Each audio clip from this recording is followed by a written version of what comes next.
जय हिंद। तुगलक डायनेस्टी के बारे में बातचीत हमने इससे पिछले सेशन में ख़त्म कर दी थी। आज के सेशन में सबसे पहले हम बात करेंगे सैयद डायनेस्टी के बारे में, फिर हम पढ़ेंगे लोदी डायनेस्टी के बारे में और फाइनली हम बात करेंगे एडमिनिस्ट्रेशन ऑफ दिल्ली सल्तनत के बारे में। इन सभी चीज़ों के बारे में आज हम पढ़ेंगे, बातचीत करेंगे। देखो शुरू करते हैं। सबसे पहले हम बात करेंगे सैयद डायनेस्टी के बारे में। सैयद डायनेस्टी की कहानी क्या रही? इससे पिछले सेशन में हमने देखा था कि तैमूर आएगा और दिल्ली को सेक करेगा। तैमूर दिल्ली को सेक करेगा और लूटेगा, और लूटने के बाद 1399 सी में वापस चला जाएगा। लेकिन तैमूर वापस जाने से पहले खिज़िर खान को अपॉइंट करेगा as governor of Multan. Khizr Khan को गवर्नर ऑफ मुल्तान के तौर पे अपॉइंट किसने किया? तैमूर ने किया। ये जो खिज़िर खान है ये आगे जाके दिल्ली को कैप्चर करेंगे और फाउंडेशन रखेंगे सैयद डायनेस्टी की।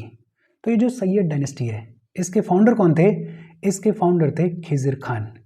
ये जो खिज़िर खान है ये सुल्तान का टाइटल अज्यूम नहीं करेंगे। बेसिकली ये जो खिज़िर खान है ये तैमूर की अथॉरिटी को चैलेंज नहीं करेंगे, ये सुल्तान का टाइटल अज्यूम नहीं करेंगे, ये टाइटल अज्यूम करेंगे रायत ए आला का। खिज़िर खान ने टाइटल अज्यूम किया रायत ए आला का। ये जो सैयद डायनेस्टी है इसके सबसे कॉम्पिटेंट रूलर हुआ करते थे खिज़िर खान। ये जो खिज़िर खान है ये दिल्ली सल्तनत की पावर को कंसोलिडेट करने की कोशिश करेंगे, लेकिन he passed away in 1421 CE. बेहद सिंपल और इजी सी दो तीन चीज़ें हैं। एक तो Khizr Khan is the founder of Sayyid dynasty. दूसरा, ये जो खिज़िर खान है इन्होंने टाइटल लिया रायत ए आला का। ये जो खिज़िर खान है ये दिल्ली सल्तनत की पावर को कंसोलिडेट करने की कोशिश करेंगे, but he passed away in 1421 सी। ये जो खिज़िर खान है इनके बाद गद्दी पे बैठे इनके बेटे मुबारक शाह, और ये जो मुबारक शाह हैं ये तैमूर के साथ में जो भी एलिजेंस हुआ करता था उसको पूरे तरीके से ख़त्म कर देंगे। इनके फादर के टाइम से तैमूर के साथ में जो भी एलिजेंस चला आ रहा था उसको पूरे तरीके से मुबारक शाह ख़त्म कर देंगे। ये जो मुबारक शाह हैं ये पहले ऐसे सुल्तान हुए जिन्होंने हिंदू नोबल्स को दिल्ली के कोर्ट में अपॉइंट किया। तो अपने आप में इंपॉर्टेंट है, मुबारक शाह पहले ऐसे सुल्तान हुए जिन्होंने हिंदू नोबल्स को दिल्ली के कोर्ट में अपॉइंट किया।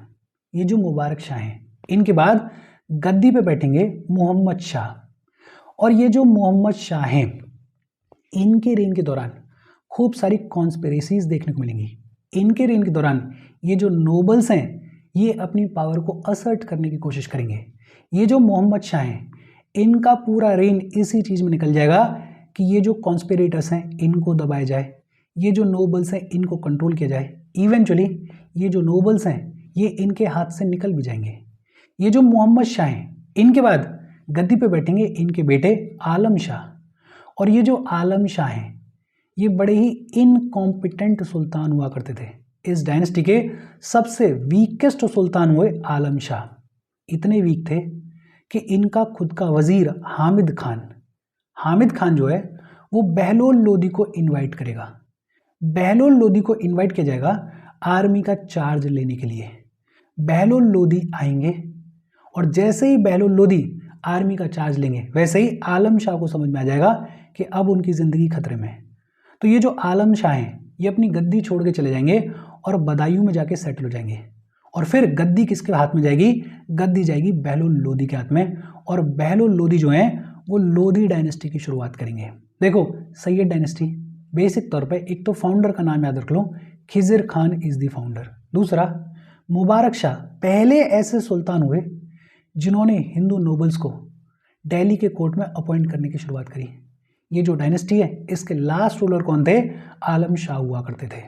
बेहद इजी और सिंपल सी बातचीत है। होपफुली ये स्ट्रक्चर आपके दिमाग में सेट हुआ होगा। हम आगे बढ़ें उससे पहले वीडियो पे लाइक के बटन को दबा दो। लाइक दबाना ज़रूरी है बिकॉज यूट्यूब ऐसे ही फंक्शन करता है। जब आप वीडियो पे लाइक के बटन को दबाते हो तो यूट्यूब वीडियो को कंसिडर करता है और थोड़ा सा पुश कर देता है। तो लाइक का बटन दबा दो, शेयर कर दो अपने सोशल मीडिया हैंडल्स पर, व्हाट्सएप वगैरह पे अपने फ्रेंड्स को। जो भी लोग इसमें इंटरेस्टेड हैं, इससे रिलेटेड पढ़ाई कर रहे हैं, उनको शेयर कर दो। अगर चैनल को सब्सक्राइब नहीं किया है तो फॉर श्योर चैनल को सब्सक्राइब कर लो, और अगर आप केपेबल हो हेल्प करना चाहते हो तो आप हमें हेल्प कर सकते हो by clicking on the join button, या फिर आप कंट्रीब्यूट भी कर सकते हो QR कोड को स्कैन करके। अच्छा, सैयद डायनेस्टी की कहानी क्या रही, होपफुली आपके दिमाग में सेट हुई होगी। ये जो सैयद डायनेस्टी है, इसके बाद पावर में आई लोधी डायनेस्टी, और ये जो लोधी डायनेस्टी है ये सल्तनत पीरियड की लास्ट डायनेस्टी है। और लोधी डायनेस्टी सल्तनत पीरियड के दौरान पहली ऐसी डायनेस्टी हुई जिसका ओरिजिन अफगानिस्तान में देखने को मिलता है। इससे पहले तक जितनी भी डायनेस्टीज देखने को मिली इस सल्तनत पीरियड में, उनका ओरिजिन टर्किश हुआ करता था, लेकिन ये जो लोधी डायनेस्टी है इसका ओरिजिन कहाँ पर है, अफगानिस्तान में है। Bahlol Lodhi is the founder of Lodhi dynasty. Lodhi dynasty के फाउंडर कौन है, बहलोल लोधी हैं। और ये जो बहलोल लोधी हैं ये स्मार्ट आदमी थे। इनको पता था कि अगर इनको अपनी पावर को कंसोलिडेट करना है तो इनको ज़रूरत पड़ेगी अफगान नोबल्स की।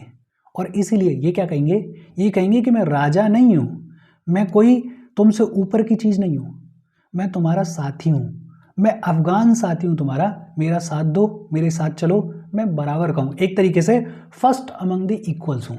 तो बड़ा स्मार्टली बहलोल लोधी क्या करेंगे, बहलोल लोधी गद्दी पे तो बैठ जाएंगे लेकिन खुद को राजा नहीं बुलाएंगे, बिकॉज इनको अफगान नोबल्स का सपोर्ट चाहिए था। ये जो बहलोल लोधी हैं इनके रेन के दौरान मेवात में रिवोल्ट देखने को मिलेगा, द्वाब रीजन में रिवोल्ट देखने को मिलेगा, और ये बड़ा सक्सेसफुली इन दोनों रिवोल्ट्स को सप्रेस कर देंगे। 1476 सी में ये जो बहलोल लोधी हैं इन्होंने जौनपुर के सुल्तान को भी हराया।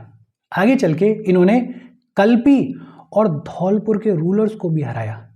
कोशिश तो करेंगे बहलोल लोधी बंगाल, गुजरात और डेक्कन को रीऑक्यूपाई करने की, लेकिन फेल हो जाएंगे। ये जो बहलोल लोधी हैं इन्होंने बहलोल कॉपर कॉइन्स को इश्यू किया था। बहलोल कॉपर कॉइन्स को किसने इश्यू किया था, बहलोल लोधी ने किया था। ये जो बहलोल लोधी हैं इनके बाद पावर में सिकंदर लोधी। लोधी डायनेस्टी में 3 रूलर्स देखने को मिलते हैं। उन 3 में अगर सबसे बड़े कोई रूलर हुए तो वो थे सिकंदर लोधी। ये जो सिकंदर लोधी हैं इनका रियल नेम क्या था, इनका रियल नेम था Nizam Khan. Nizam Khan was the real name of Sikandar Lodi. और ये जो सिकंदर लोधी हैं इनकी मदर हिंदू हुआ करती थी, इनकी मदर हिंदू होती थी, लेकिन ये बहुत ही इनटॉलरेंट होंगे टुवर्ड्स हिंदूज, आगे हम पढ़ेंगे। ये जो सिकंदर लोधी हैं ये बिहार को अपने कंट्रोल में लेकर आए। ये जो सिकंदर लोधी हैं इन्होंने कई सारे राजपूत चीफ्स को हराया। ये जो सिकंदर लोधी हैं ये बंगाल को फोर्स करेंगे उनके साथ में ट्रीटी साइन करने के लिए। ये जो सिकंदर लोधी हैं इनका एम्पायर पंजाब से लेके बिहार तक देखने को मिलता था। मतलब एक बार फिर से ये जो सल्तनत पीरियड है इसके दौरान सिकंदर लोधी जो हैं वो अपने एम्पायर को लंबे चौड़े एरिया तक एक्सटेंड करेंगे। ये जो सिकंदर लोधी हैं ये एबल एडमिनिस्ट्रेटर हुआ करते थे। ये जो सिकंदर लोधी हैं इन्होंने मेजरमेंट की एक नई यार्ड स्टिक को इंट्रोड्यूस किया, और वो जो नई यार्ड स्टिक इंट्रोड्यूस की गई उसको क्या बुलाया गया, उसको गज ए सिकंदरी बुलाया गया। गज आपने सुना होगा लैंड मेजरमेंट में काम आता है, तो गज ए सिकंदरी it was a new measurement yardstick introduced by Sikandar Lodi. लेकिन ये जो सिकंदर लोधी हैं ये हिंदूज के प्रति बहुत ज़्यादा इनटॉलरेंट थे। इनफैक्ट ये जो सिकंदर लोधी हैं ये जजिया को री इम्पोज करेंगे, तो हिंदूज के प्रति इनटॉलरेंट हुआ करते थे सिकंदर लोधी। ये जो सिकंदर लोधी हैं इन्होंने 1504 सी में आगरा की फाउंडेशन रखी। उत्तर प्रदेश में जो आगरा देखने को मिलता है जहाँ पे ताजमहल है, उस आगरा की फाउंडेशन किसने रखी, सिकंदर लोधी ने रखी। सिकंदर लोधी ने कई सारे पर्शियन वर्सेस को भी लिखा, और सिकंदर लोधी ने ये जो पर्शियन वर्सेस लिखे इनको लिखा अंडर द नेम गुल रखी। गुल रखी पेन नेम हुआ करता था इनका, जिसके तहत इन्होंने पर्शियन वर्सेस को लिखा। देखो इजी और सिंपल सी बातचीत है। एक तो ये जो लोधी डायनेस्टी है ये सल्तनत पीरियड की लास्ट रूलिंग फैमिली है, और ये जो लोधी डायनेस्टी है इसका ओरिजिन अफगानिस्तान में देखने मिलता है। फाउंडर कौन थे, फाउंडर बहलोल लोधी थे। बहलोल लोधी ने फाउंडेशन रखी इस लोधी डायनेस्टी की। ये जो बहलोल लोधी हैं इन्होंने बहलोल कॉपर कॉइन्स को भी इंट्रोड्यूस किया था। इनके बाद पावर में सिकंदर लोधी। सिकंदर लोधी का रियल नेम क्या होता था, निज़ाम खान।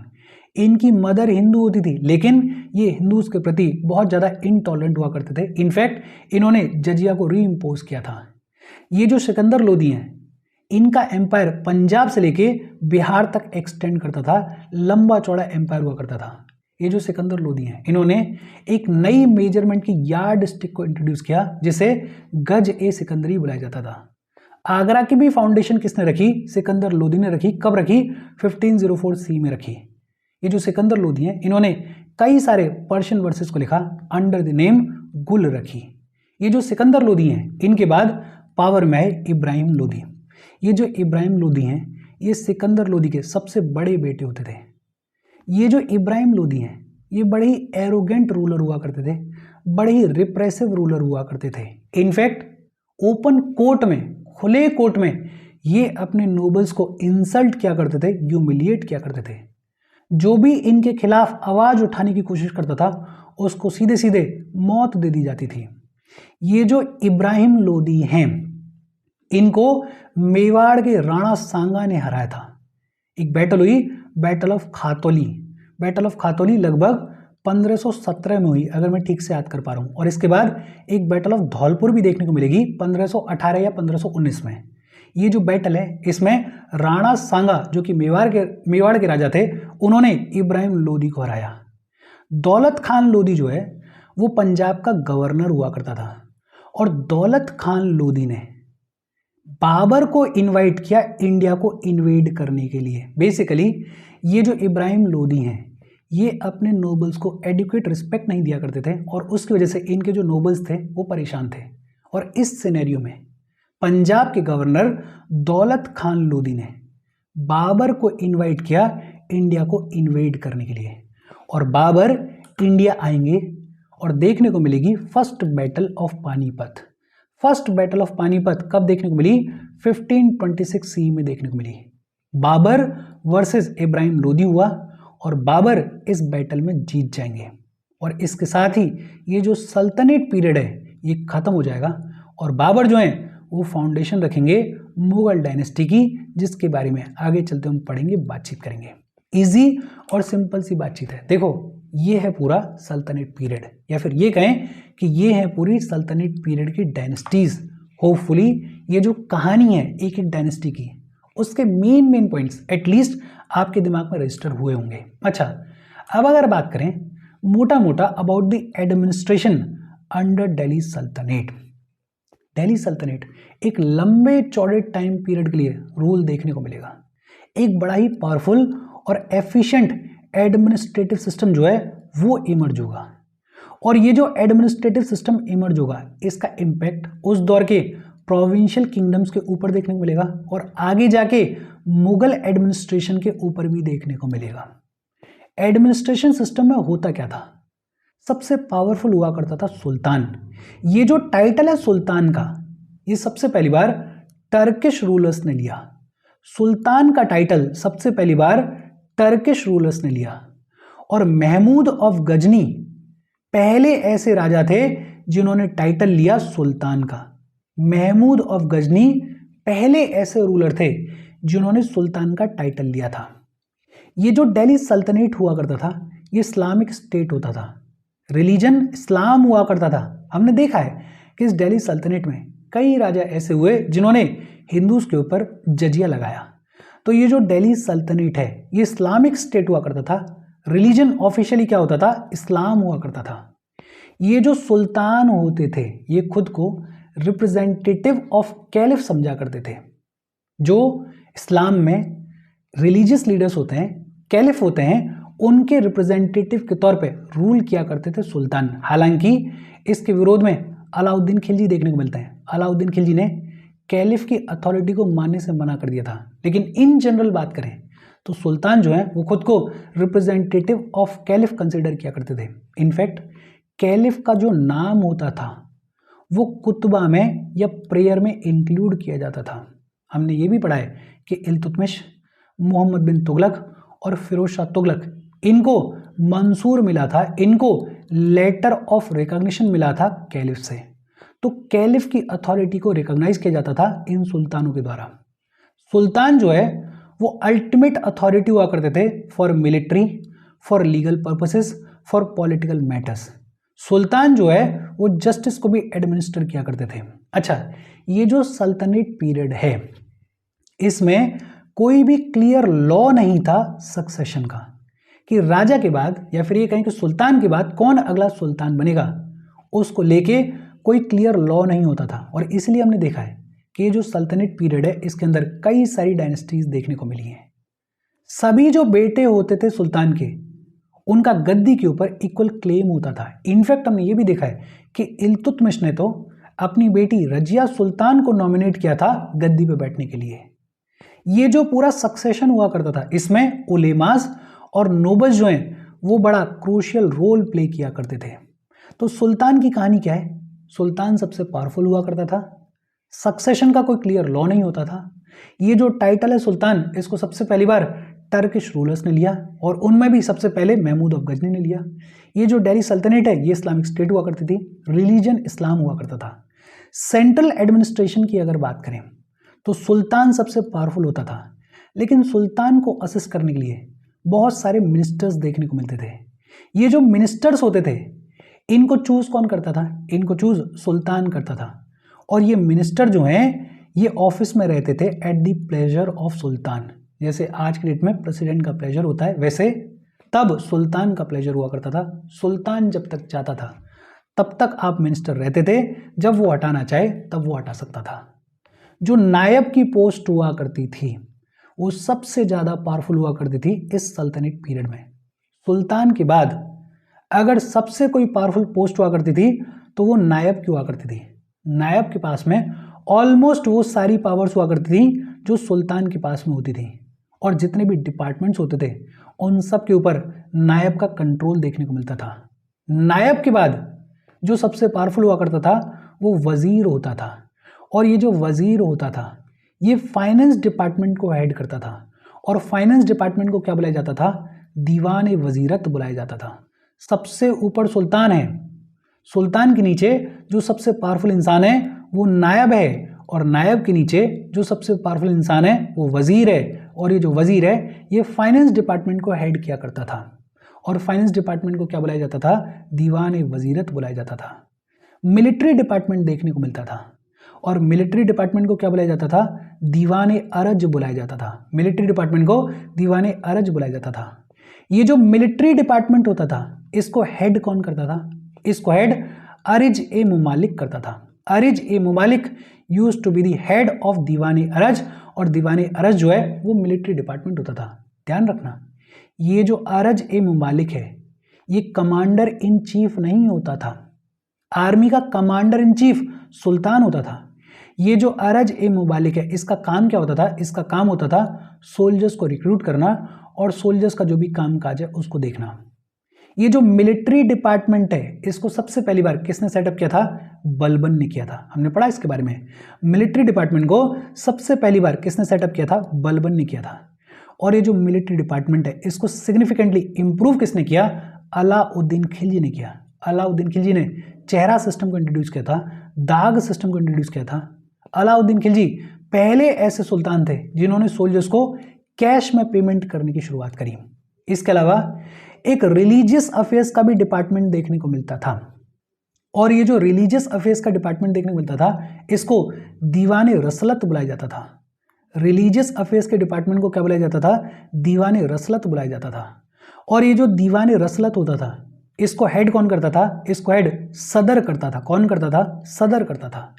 ये जो सदर होता था ये चीफ काजी के तौर पे भी फंक्शन करता था। Basically head of judicial department के तौर पे भी, चीफ काजी के तौर पे भी सदर जो है वो फंक्शन करता था। दीवान ए रसालत का भी हेड कौन होता था? सदर। और चीफ काजी के तौर पे भी फंक्शन कौन करता था? सदर करता था। जो मुस्लिम्स होते थे उनके लिए शरिया को फॉलो किया जाता था, मुस्लिम पर्सनल लॉ को फॉलो किया जाता था, या फिर ये कहें कि जो सल्तनत होती थी उसमें शरिया कानून चला करता था। हिंदूज को गवर्न किया जाता था हिंदूज के अपने पर्सनल लॉज से, और ये जो हिंदूज के पर्सनल लॉज हुआ करते थे इनको एडमिनिस्टर किया जाता था विलेज पंचायत के थ्रू। एक डिपार्टमेंट ऑफ करस्पॉन्डेंस भी हुआ करता था। कोई रॉयल लेटर्स वगैरह हैं उनके एक्सचेंज के लिए डिपार्टमेंट ऑफ करस्पॉन्डेंस भी हुआ करता था, जिसे दीवान ए इंशा बुलाया जाता था। डिपार्टमेंट ऑफ करस्पॉन्डेंस को क्या बुलाया जाता था? दीवान ए इंशा बुलाया जाता था। देखो, नायब सबसे पावरफुल होता था, नायब से नीचे वजीर होता था, वजीर फाइनेंस डिपार्टमेंट का हेड होता था और फाइनेंस डिपार्टमेंट को दीवान ए वजीरत बुलाया जाता था। मिलिट्री डिपार्टमेंट को दीवान ए अरज बुलाया जाता था। दीवान ए अरज को हेड कौन करता था? अरिज ए मुबालिक करता था।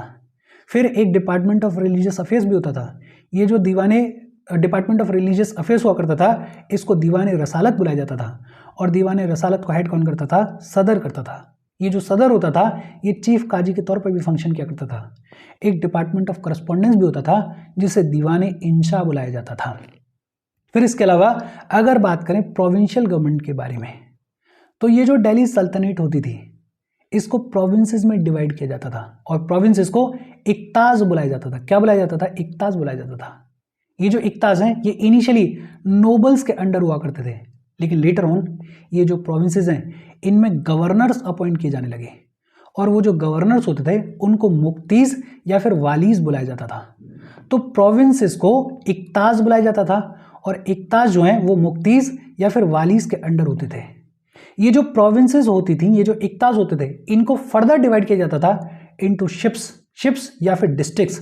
और ये जो शिप्स होती थी ये किसके अंडर होती थी? ये सिखदार के अंडर होती थी। शिप्स किसके अंडर होती थी? सिखदार के अंडर होती थी। ये जो शिप्स हुआ करती थी इनको फर्दर डिवाइड किया जाता था परगना में। परगना बेसिकली सब डिस्ट्रिक्ट्स हुआ करती थी और ये जो परगना हुआ करते थे ये किसके अंडर होते थे? ये आमिल के अंडर होते थे। और सबसे बेसिक यूनिट जो सबसे नीचे देखने को मिलती थी वो होते थे विलेज, और विलेज के हेडमैन को क्या बुलाया जाता था? मुकद्दम बुलाया जाता था या चौधरी बुलाया जाता था। विलेज के हेड को क्या बुलाया जाता था? मुकद्दम बुलाया जाता था या चौधरी बुलाया जाता था। और विलेज में जो अकाउंटेंट हुआ करता था उसे क्या बुलाया जाता था? उसे पटवारी बुलाया जाता था। बेहद सिंपल, दिल्ली सल्तनत में जो प्रोविंसेस हुआ करती थी उनको इक्ताज बुलाया जाता था और इक्ताज को हेड कौन करता था? मुफ्तीज क्या करते थे या वालीज क्या करते थे। ये जो इक्ताज हुआ करते थे इनको फर्दर डिवाइड किया जाता था शिप्स के अंदर, डिस्ट्रिक्ट्स के अंदर। और ये जो शिप्स होते थे ये किसके अंदर होते थे? ये सिखदार के अंडर होते थे। ये जो शिप्स हुआ करते थे इनको फर्दर डिवाइड किया जाता था परगनाज में, और ये जो परगनाज हुआ करते थे ये आमिल के अंडर हुआ करते थे। और सबसे नीचे विलेज देखने को मिलते थे और विलेज के हेडमैन को क्या बुलाया जाता था? मुकद्दम बुलाया जाता था या चौधरी बुलाया जाता था। और विलेज का जो अकाउंटेंट होता था उसको क्या बुलाया जाता था? उसको पटवारी बुलाया जाता था। म्यूजिक की अगर बात करें तो ये जो सल्तनत पीरियड है इसके दौरान कई सारे नए नए म्यूजिकल इंस्ट्रूमेंट्स को इंट्रोड्यूस किया गया। जैसे सारंगी को इंट्रोड्यूस किया गया, रबाब को इंट्रोड्यूस किया गया। सारंगी और रबाब इन दोनों को सल्तनत पीरियड के दौरान ही इंट्रोड्यूस किया गया। आमिर खुसरो जाने माने पोएट हुआ करते थे इस दौर के। आमिर खुसरो ने कई सारे नए राग्स इंट्रोड्यूस किए, जैसे घोड़ा राग है, सनम राग है। ये दोनों किसने इंट्रोड्यूस किए हैं? आमिर खुसरो ने किए हैं। कव्वाली जो कि आज के डेट में हम सुनते हैं, इस कव्वाली को भी किसने इंट्रोड्यूस किया? आमिर खुसरो ने किया। आमिर खुसरो ने सितार को भी इंट्रोड्यूस किया। तो रागों की अगर बात करें तो घोड़ा और सनम दोनों को किसने इंट्रोड्यूस किया? आमिर खुसरो ने। कव्वाली ये जो आर्ट है ये किसने इंट्रोड्यूस करी? आमिर खुसरो ने की। और सितार को भी किसने इंट्रोड्यूस किया? आमिर खुसरो ने किया। एक इंडियन क्लासिकल वर्क है राग दर्पण। ये जो राग दर्पण है इसको पर्शियन में ट्रांसलेट करवाया गया था। और किसके रेन के दौरान ट्रांसलेट करवाया गया था? फिरोज शाह तुगलक के रेन के दौरान ट्रांसलेट करवाया गया था। तो राग दर्पण को पर्शियन में किसके रेन के दौरान ट्रांसलेट करवाया गया था? फिरोज शाह तुगलक के रेन के दौरान करवाया गया था। एक बड़े फेमस सूफी सेंट हुए पीर बोधन। ये जो पीर बोधन है he was one of the greatest poet belonging to this period. तो मोटे मोटे तौर पे याद रखो आमिर खुसरो इसमें ज़्यादा इंपॉर्टेंट है। देखो मैं अभी जल्दी जल्दी इसलिए बता रहा हूँ बिकॉज इन सब चीज़ों के बारे में ऑलरेडी हमने पढ़ा हुआ है। ये तो एक तरीके से दोबारा रिवीजन हो रहा है। अब आर्ट एंड आर्किटेक्चर की अगर बात करें तो ये जो तुर्क लोग हैं इन्होंने अपने आर्किटेक्चर में आर्चेस को इंट्रोड्यूस किया, डोम्स को इंट्रोड्यूस किया, मीनारेट्स को इंट्रोड्यूस किया। बड़े बड़े मीनार बनाने की शुरुआत करी इन्होंने। और इन्होंने डेकोरेशन के लिए अरबिक स्क्रिप्ट को यूज़ करने की शुरुआत करी। इनफैक्ट ये जो आर्ट एंड आर्किटेक्चर है इसमें ये जो तुर्क हैं इन्होंने हमारे जो स्टोन कटर्स हुआ करते थे उनकी स्किल्स को यूज़ किया।